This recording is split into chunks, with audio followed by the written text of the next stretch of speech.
Hello मेरे प्यारे दोस्तों, कैसे हो आप सभी। मैं सुंदर एक बार फिर से स्वागत करता हूं एनसीईआरटी स्टडी A1 के इस प्लेटफॉर्म पर। आशा करता हूं आप सभी लोग ठीक ठाक होंगे, अच्छे से होंगे और बिंदास होंगे और अच्छी तरीके से स्टडी कर रहे होंगे। चलिए, तो आप लोगों के लिए खुशी है ना। खुशी की इन्फॉर्मेशन है आपके लिए। एक मोस्ट इम्पॉर्टेंट इन्फॉर्मेशन ये है कि आज से हम स्टार्ट करने जा रहे हैं विज्ञान।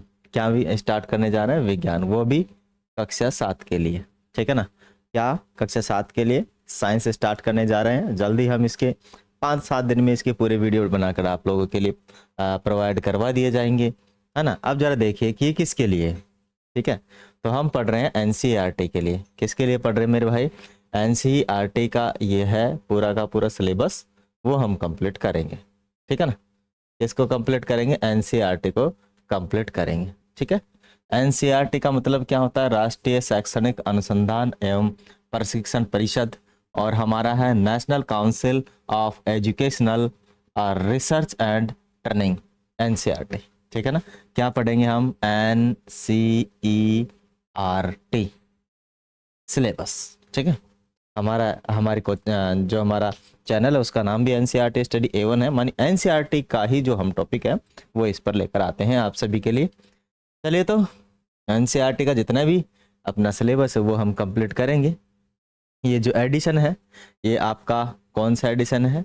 जनवरी 2000 इसमें 22 में संशोधन करने के बाद जो आगे वाली जो अपने पास है नया, वो अपने पास है। ठीक है ना। माने 23-24 का है, 24-25 का है, वो वाला अपने पास लेकर आए हैं हम। ठीक है। संशोधित है, संस्करण करके उसके अंदर नई शिक्षा प्रणाली के अंदर इसको लेकर आया गया है। ठीक है भाई। जो 2005 की जो रूपरेखा थी, ठीक है, वो 2018 में बदल कर आपके पास नई शिक्षा नीति लागू की गई थी, और नई शिक्षा नीति के आधार पर ही हम जो लेकर आ रहे हैं आप लोगों के लिए।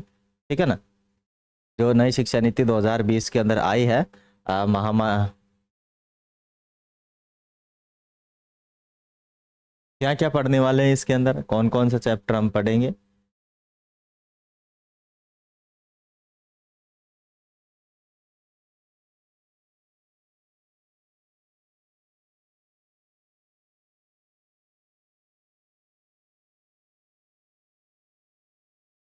चलिए देखो, इसके अंदर हम पढ़ने वाले हैं।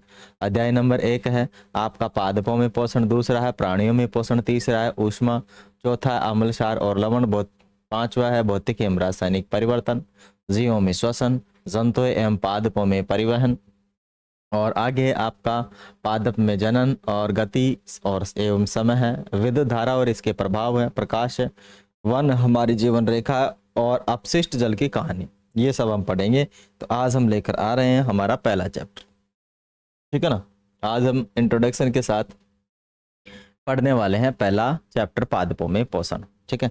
पादपों में पोषण किस प्रकार होता है, मानवों में पोषण किस प्रकार होता है, वो एक अलग बात है। ठीक है। लेकिन सेम सेम सा ही प्रोसेस है, क्योंकि पादप को भी जीव ही कहा जाता है, वो भी, उनमें भी जीवन है बोला जाता है ऐसा। ठीक है ना। क्योंकि वो भी क्या करते हैं? श्वसन करते हैं। क्या करते हैं? श्वसन करते हैं, और हम भी श्वसन करते हैं। ठीक है। तो जीवी है, तो क्या समझेंगे? पादपों में पोषण। ठीक है। पादपों में जो पोषण होता है किस किस किस प्रकार से होता है? पादपों में खाना कहाँ से मिलता है? श्वसन कहाँ से करते हैं? वो श्वसन में कौन सी गैस तो लेते हैं और कौन सी गैस छोड़ते हैं? उनका जो खाना है वो किस प्रकार से बनता है? उनमें जाइलम और फ्लोएम जो होता है वो चीज़ भी हम जानेंगे इसमें। ठीक है। तो सारी की सारी चीज़ें हम जानने वाले हैं। जो पानी है, पेड़ पौधे के अंदर पानी है, नीचे से ऊपर की तरफ किस प्रकार जाता है वो चीज़ जानेंगे। जो ज़मीन से खनिज तत्व वो लेता है, भूमि से खनिज तत्व लेता है, उसके बारे में भी आज हम इस चैप्टर के अंदर जानेंगे। प्यारे बच्चों, चलिए तो करते हैं स्टार्ट। हमारा है पादपों में पोषण। ठीक है ना। क्या है? पादपों में पोषण स्टार्ट करते हैं। जिस प्रकार से आप लोगों ने पढ़ा है, क्या पढ़ा है?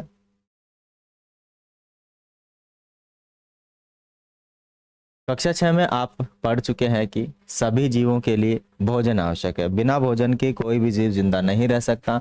उसको किसी न किसी प्रकार का भोजन की आवश्यकता रहती है, माने उसे किसी न किसी प्रकार के भोजन की आवश्यकता रहती है। आप भी यह पढ़ चुके हैं कि कार्बोहाइड्रेट कार्बोहाइड्रेट जो कि आलू में होती है, ठीक है ना। किस में होती है कार्बोहाइड्रेट? आलू में होती है, आपके गेहूं में होती है, आपका जो क्या बोलते हैं चावल होते हैं, इनमें होती है कार्बोहाइड्रेट। प्रोटीन, प्रोटीन जो हमारे शरीर की मसल्स डेवलप करती है वो प्रोटीन होती है। प्रोटीन का पाउडर लोग लेते हैं, है ना, वो आर्टिफिशियल प्रोटीन है। लेकिन जो नेचुरल प्रोटीन वो दाल में मिलती है, पनीर में मिलती है, दूध में मिलती है, अंडे में मिलती है और मांस में मिलती है। वसा, वसा आप लोगों ने देखा होगा कि आप लोग तेल खाते हैं, ठीक है, तो तेल वसा होता है।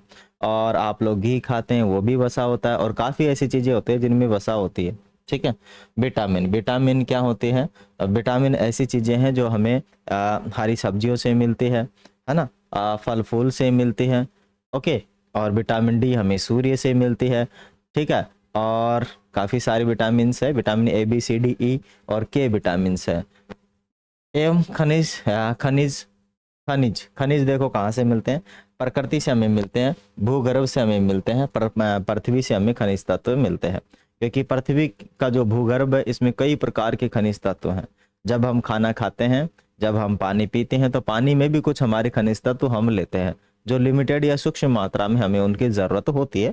थोड़ी मात्रा में, ज़्यादा मात्रा में ज़रूरत नहीं होती है, थोड़ी मात्रा में, सूक्ष्म मात्रा में खनिज तत्वों की हमें ज़रूरत होती है, तो हमें वहाँ से मिलते हैं। कैल्शियम हो गया, मैग्नीशियम हो गया, ठीक है, एल्यूमिनियम हो गया, फेरस हो गया, ये सारा मैक्सिमम हमें कहाँ से मिलता है? पानी से मिलता है। फिर रहा है जो सब्जियों से मिल जाता है।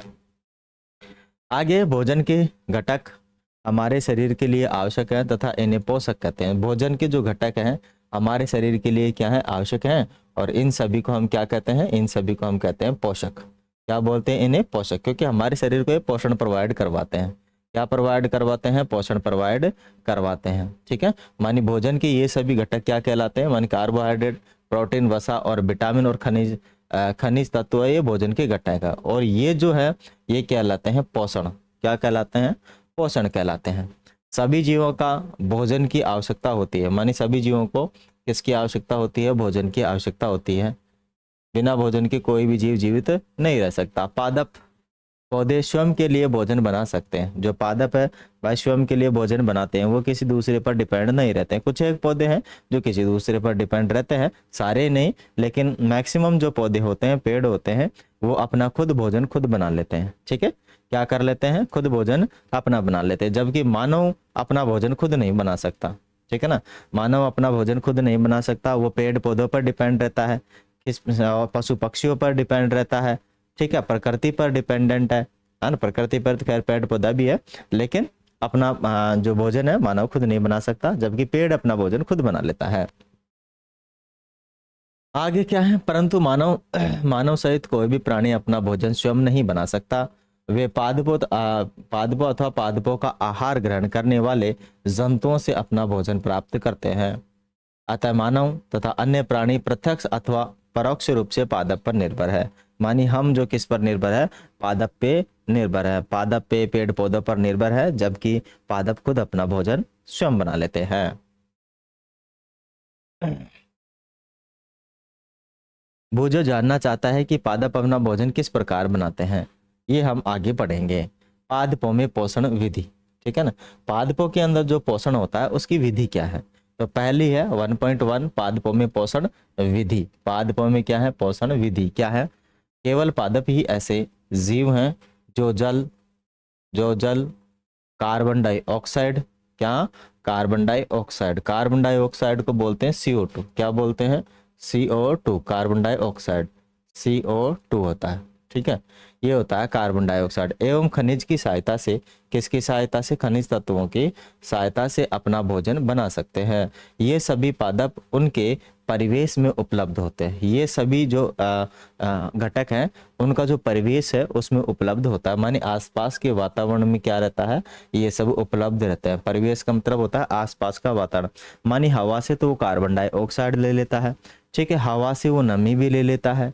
अब बात करें जमीन से या भूमि से, तो भूमि से वो पानी भी ले लेता है, भूमि से खनिज तत्व भी ले लेता है, ठीक है ना। इस प्रकार से अपना क्या कर लेता है? भोजन बना लेता है। इन सभी से अपना भोजन ले लेता है। पोषक पदार्थ सजीवों की शारीरिक संरचना, वृद्धि तथा क्षतिग्रस्त भागों के रखरखाव के लिए समर्थ बनाते हैं। माने जो हमारे पास पोषक तत्व है, क्या? पोषक तत्व हैं वो हमारे शरीर में कहीं भी अगर किसी भी प्रकार की क्या है प्रॉब्लम है ना, क्या है हो सकती है प्रॉब्लम है या क्षतिग्रस्त है, तो उसको ठीक करने में महती भूमिका निभाती है। अगर देखो किसी लड़के का ऑपरेशन हुआ है, किसी बच्चे का ऑपरेशन हुआ है या किसी का भी ऑपरेशन हुआ है, तो डॉक्टर बोलता है कि भाई देखो घाव ज़्यादा है, आप लोगों को ये चीज़ें खानी पड़ेगी, मानी मांस खाना पड़ेगा, अंडा खाना पड़ेगा, जिससे कि आपकी मसल्स ग्रोथ हो और आप जो आपकी जहाँ क्षति हुई है वो जल्दी से फिलअप हो जाए, ठीक है ना, जल्दी आप वेल हो जाए, अच्छे हो जाएं। तो डॉक्टर क्या करता है, मानी अच्छी चीज़ें सुझाता है, अच्छी चीज़ें नहीं बोल सकते, मतलब प्रोटीन वाली चीज़ें सुझाता है, या उसके उसमें कौन सी चीज़ें काम आने वाली है वो चीज़ें खाने के लिए वो बताता है कि आपको ये खाना है, जिससे कि आप जल्दी ठीक हो जाए। ठीक क्यों बताता है, क्योंकि अगर हमारे शरीर के अंदर किसी भी प्रकार के न्यूट्रिशन की, खनिज तत्व की या वसा की या प्रोटीन की कमी रह जाती है, तो ये मानो अगर इन सभी में से अगर कोई भी एक कमज़ोर पक्ष है तो हमारा शरीर है सही तरीके से ग्रोथ नहीं करेगा और जो हमारी कोशिकाएं हैं वो हील नहीं होगी, ठीक है ना, जो हमारी कोशिकाएं हील नहीं होगी, अच्छे से कार्य नहीं करेगी। चलिएगा आगे। आगे अपने पास है पोषक पदार्थ सजीवों की शारीरिक संरचना, वृद्धि तथा क्षतिग्रस्त भागों के रखरखाव के लिए समर्थ बनाते हैं। विभिन्न जैव प्रक्रमों के लिए आवश्यक ऊर्जा भी प्रदान करते हैं। सजीवों द्वारा भोजन ग्रहण करने एवं उनके उपयोग की विधि को बोलते हैं पोषण। क्या कहते हैं, सजीवों द्वारा भोजन ग्रहण करने एवं उनके उपयोग की विधि को बोलते हैं पोषण। क्या बोलते हैं, उनके उपयोग की विधि को क्या बोलते हैं, पोषण। अब पोषण अपने पास दो प्रकार का होता है, एक तो स्वपोषण और एक होता है परपोषण। मानी पोषण की वह विधि जिसमें जीव अपना भोजन स्वयं संश्लेषित करता है उसे बोलते हैं स्वपोषण। क्या बोलते हैं उसे, स्वपोषण, ठीक है ना। मानी भोजन की वह प्रक्रिया जिसमें जो जीव है अपना भोजन खुद ही बना लेता है उसे बोलते हैं स्वपोषण, और यदि अपना भोजन खुद नहीं बनाकर दूसरों पर डिपेंड रहता है उसे बोलते हैं परपोषण। क्या बोलते हैं, परपोषण बोलते हैं। क्या बोलते हैं, परपोषण बोलते हैं। अतः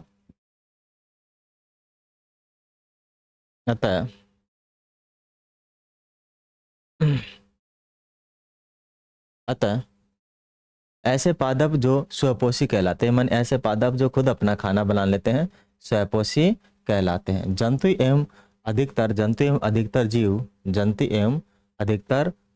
अन्य जीव पादपों द्वारा संश्लेषित भोजन ग्रहण करते हैं, उन्हें हम विषमपोषी कहते हैं। जो जीव वगैरह है, क्या जीव वगैरह हैं, वो अपना भोजन किसी और पर डिपेंड होकर बनाते हैं, इसीलिए उन्हें हम कहते हैं विषमपोषी, ठीक है ना। क्या बोलते हैं उनको, विषमपोषी कहते हैं। वो खुद से नहीं बनाते और किसी दूसरे पर डिपेंड रहते हैं पूरी तरीके से, पूरा ही किसी दूसरे का ही सब कुछ होता है, तो वो होता है परपोषी। क्या होता है, परपोषी। आगे क्या है, पहली जानना चाहती है कि पादपों की तरह हमारा शरीर भी कार्बन डाइऑक्साइड, जल एवं खनिज से अपना भोजन स्वयं क्यों नहीं बना सकता। भाई पादप तो अपना भोजन कार्बन डाइऑक्साइड, खनिज से और पानी से अपना भोजन बना लेता है, हम क्यों नहीं बना सकते, है ना। पागल हो गई है क्या ये लड़की, है पादप पर हम एक जैसे ही थोड़े हैं, ऐसे ऐसे क्वेश्चन पूछती है पागल जैसे, हैं कैसे क्वेश्चन पूछ रही है गुरुजी पीट देंगे बेटा, ठीक है ना, ऐसे क्वेश्चन मत पूछा करो।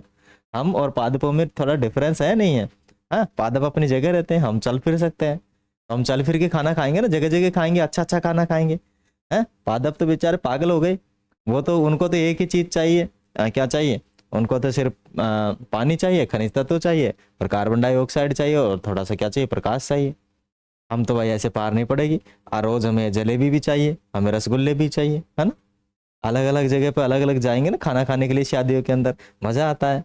बेचारे पादप का तो जीवन दुभर हो जाता होगा, एक ही एक चीज खाता है वो तो, हाँ घर के अंदर 3 दिन एक जैसी सब्जी क्या बन जाए, मम्मी ये सब्जी क्यों बना दी तूने, अभी अभी तो हमने खाया है दूसरा खाना, है रोज ही रोज यही खाऊंगी क्या मैं, हद हो गई भाई। पर पादप क्या है, उबते नहीं है, उनका एक ही खाना है और वही खाना वो खाते हैं जो है। लेकिन हम क्या है, हमारी आदत से हम लाचार हैं, हम एक जैसे दाल रोटी नहीं खाना पसंद करते ना। आज हमें ये चीज मिल गई, कल दूसरी चीज, कल तीसरी सब्जी, कल चौथी सब्जी, है जीभ हमारी रुकती ही नहीं है ना, अलग अलग चीजें खाती है, ठीक है। फिर भी ये लड़की भी पागल हो गई है, ऐसे ऐसे सवाल पूछती है।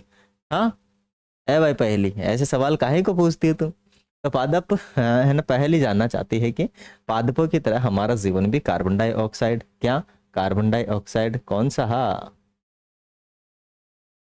कार्बन डाइऑक्साइड जल एवं खनिज से अपना भोजन भोजन स्वयं क्यों नहीं बना सकते। ठीक है, अब हम पूछ सकते हैं कि पादपों की खाद्य फैक्ट्रियां कहलाते हैं। अब हम पूछ सकते हैं कि पादपों की खाद्य फैक्ट्रियां कहाँ स्थित होती है। मान जो पादपों की खाद्य फैक्ट्रियां हैं वो कहाँ पे स्थित होती है। क्या भोजन पादपों के सभी भागों में निर्मित होता है, अथवा केवल कुछ विशेष भागों में, अथवा कुछ विशेष भागों में होता है। चलिए तो पूरा जानेंगे इसको। आगे अपने पास क्या है, माने खाद्य फैक्ट्रिया तक यानी खाद्य फैक्ट्रियों तक उनका स्थानांतरण किस प्रकार होता है। प्रकाश संश्लेषण पादपों में खाद्य संश्लेषण का प्रक्रम है। ठीक है, प्रकाश संश्लेषण पादपों में खाद्य संश्लेषण का प्रक्रम है। जो प्रकाश संश्लेषण है, क्या प्रकाश संश्लेषण है पादपों में खाद्य खाद्य संश्लेषण का क्या है, प्रक्रम है। खाद्य संश्लेषण का क्या है मेरे भाई, प्रक्रम है। आगे लीजिए, आगे है मानी पत्तियां पादप की खाद्य फैक्ट्री हैं। जो पत्तियां हैं पादप की क्या है, खाद्य फैक्ट्री हैं। पत्तियां क्या है, पादप की खाद्य फैक्ट्री हैं। पत्तियां क्या है मेरे भाई, पादप की खाद्य फैक्ट्री हैं। पत्तियां क्या है मेरे भाई, पादप की खाद्य फैक्ट्रियां हैं। ठीक है, मानी पत्तियों में भोजन बनता है। आगे लीजिए, अतः सभी कच्चे पदार्थ पत्तियों तक पहुंचने चाहिए। मृदा में उपस्थित जल एवं खनिज जड़ या मूल द्वारा अवशोषित किए जाते हैं। मानी जो अपनी सभी कच्चे पदार्थ कहाँ तक पहुंचने चाहिए, पत्तियों तक पहुंचने चाहिए। और मृदा में जो उपस्थित होंगे, मानी जो मिट्टी में उपस्थित होंगे जल और खनिज, वो जड़ द्वारा अवशोषित किए जाएं। भूजो जानना चाहता है कि जड़ द्वारा अवशोषित जल एवं खनिज पत्ती तक किस प्रकार पहुंचते हैं। हद हो गई भाई, है अरे भाई ऐसे ऐसे सवाल मत पूछ, कंफ्यूज हो जाऊंगा मैं। भूजो पूछ रहा है कि भाई जो जड़ द्वारा अवशोषित जल है एवं खनिज है पत्तियों तक किस प्रकार पहुंचता है। ठीक है ना, तो इसका भी एक वो होता है केशिकत्व, है ना, केशिकत्व होता है। और इसका एक प्रेशर भी लगता है, उसके बारे में भी जानेंगे हम जानते हैं। तथा तने के माध्यम से पत्तियों तक पहुंचता है। मानी जड़ तथा तने के माध्यम से पत्तियों तक पहुंचाए जाते हैं। पत्तियों की सतह पर उपस्थित सूक्ष्म रंध्रों, पत्ते की सतह तक जो सूक्ष्म रंध्र होते हैं, वायु में उपस्थित कार्बन डाइऑक्साइड प्रवेश करती है। वायु में उपस्थित जो कार्बन डाइऑक्साइड है वो क्या करती है, इनमें प्रवेश करती है। ठीक है, जरा देखो ये प्रक्रम क्या है। कोशिकाएं अपने पास क्या आ चुका है, अपने सभी के शरीर में क्या होती है, कोशिकाएं होती हैं, चाहे पादप हो चाहे मानव हो, सभी के शरीर में क्या होती है, कोशिकाएं होती है। ठीक है ना, सभी के शरीर में क्या होती है, कोशिकाएं होती है, चाहे पादप हो चाहे मानव। चलेगा, आगे हम पढ़ रहे हैं कोशिकाएं। क्या पढ़ रहे हैं, कोशिकाएं। कोशिका को बोलते हैं सेल्स। क्या बोलते हैं मेरे भाई, सेल्स कहते हैं। ठीक है, कोशिका क्या कहते हैं, सेल्स कहते हैं। कोशिका क्या कहा जाता है, सेल कहा जाता है। और एक से ज्यादा है तो सेल्स कहेंगे हम। क्या कहेंगे, सेल्स कहेंगे। ठीक है ना, क्या कहेंगे हम, सेल्स। ठीक है, अब जरा देखो कोशिका के अंदर क्या क्या होता है। मानिए आपने देखा है कि इमारतें ईंटों से बनी है। इसी प्रकार सजीवों का शरीर सूक्ष्म इकाइयों से बना है जो कोशिकाएं कहलाती। ठीक है ना, देखो हमारा जो शरीर है कोशिकाओं से बना है, सब जानते हैं। हजारों लाखों करोड़ों कोशिकाएं अपने शरीर में हैं, अनंत कोशिकाएं हैं जिसे हम काउंट नहीं कर सकते। ठीक है ना, बहुत सारी कोशिकाएं, उनसे अपना क्या बनता है, शरीर बनता है। कोशिकाएं हमारे शरीर में रोज मरती हैं और रोज बनती हैं। हमारे शरीर में कोशिकाएं रोज बनती हैं और रोज मरती है। कोई काउंटिंग ही नहीं है कि कितनी कोशिकाएं हमारे शरीर में रोज बनती है और रोज मरती है। ठीक है, अब क्या हो, जिस प्रकार से स्टार्टिंग में क्या होता है, कोशिका होती है, कोशिकों से मिलकर उत्तक का निर्माण होता है। ठीक है, उत्तक का निर्माण होता है, उत्तकों से मिलकर अंग का निर्माण होता है और अंगों से मिलकर शरीर का निर्माण होता है। इस प्रकार से ये एक सीक्वेंस से चलता है। क्या चलता है, सिर्फ सीक्वेंस चलता है। जिस प्रकार से भाई सबसे पहले नींव बनती है, नींव के बाद में क्या है, पूरी बिल्डिंग खड़ी होती है। बिल्डिंग के बाद में उसका पलस्तर होता है। पलस्तर के बाद में क्या होता है, उस पर पुट्टी की जाती है। पुट्टी के बाद में उस पर क्या लगता है, पेंट वगैरह करने पड़ते हैं, और पेंट करने के बाद लोग रहते हैं। ठीक है, तो उसी प्रकार से हमारा शरीर भी ऐसा ही है, मानी काफी सारी कोशिकाओं से मिलकर बना होता है। शरीर की सूक्ष्मतम इकाई क्या होती है, कोशिका होती है। आगे देखो, मानी कोशिकाओं का सूक्ष्मदर्शी द्वारा देखा जा सकता है। मानी कोशिकाओं को किसके द्वारा देखा जा सकता है, सूक्ष्मदर्शी के द्वारा देखा जा सकता है। एक सूक्ष्मदर्शी होती है, उसके द्वारा कोशिकाओं को देखा जा सकता है। माइक्रोस्कोप बोलते हैं सूक्ष्मदर्शी को, इंग्लिश में क्या बोलते हैं, माइक्रोस्कोप। ठीक है ना, क्या बोलते हैं मेरे भाई, माइक्रोस्कोप बोलते हैं। कुछ जीव मात्र एक कोशिका के बने होते हैं। कुछ एक जीव हैं जिसमें ज्यादा कोशिका की जरूरत नहीं भाई, एक कोशिका की जरूरत पड़ती है। जैसे अमीबा हो गया, ठीक है, अमीबा हो गया, पैरामीशियम हो गया, ये एक कोशिकीय जीव है। ठीक है ना, अमीबा हो गया, पैरामीशियम, ये एक कोशिकीय जीव है। ठीक है ना, बने होते हैं। कोशिका एक पतली बाह्य संरचना द्वारा घिरी होती है, जिसे कोशिका झिल्ली कहते हैं। माने कोशिका के ऊपर एक झिल्ली बनी होती है, जिसे हम कोशिका झिल्ली कहते हैं।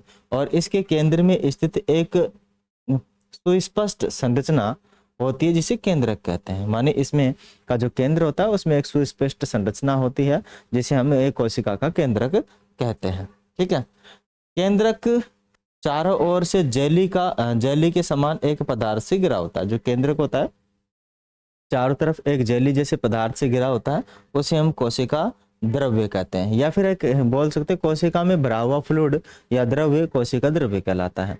कोशिका में भरा हुआ जो द्रव्य है, वो कोशिका द्रव्य कहलाता है। ठीक है, अब इस कोशिका का डायग्राम भी देख लो मेरे भाई, ये है कोशिका का डायग्राम।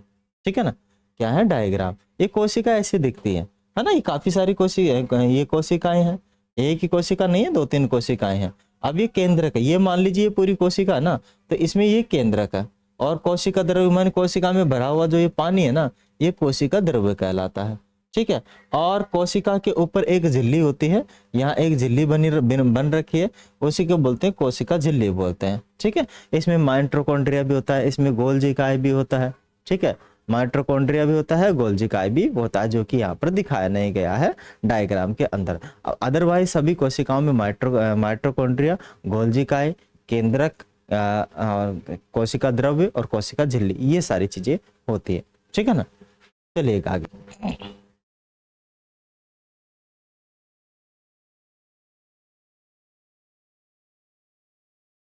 आगे अपने पास से मेरे भाई, मानी यह रंध्र कोशिकाओं द्वारा घिरे होते हैं। ऐसे छिद्रों को रंध्र कहते हैं। भाई देखो यहाँ पर क्या है, जो हो मैंने शायद थोड़ा सा, चलो एक मिनट इधर देखने दो, इधर भी, हाँ ठीक है ठीक है ठीक है।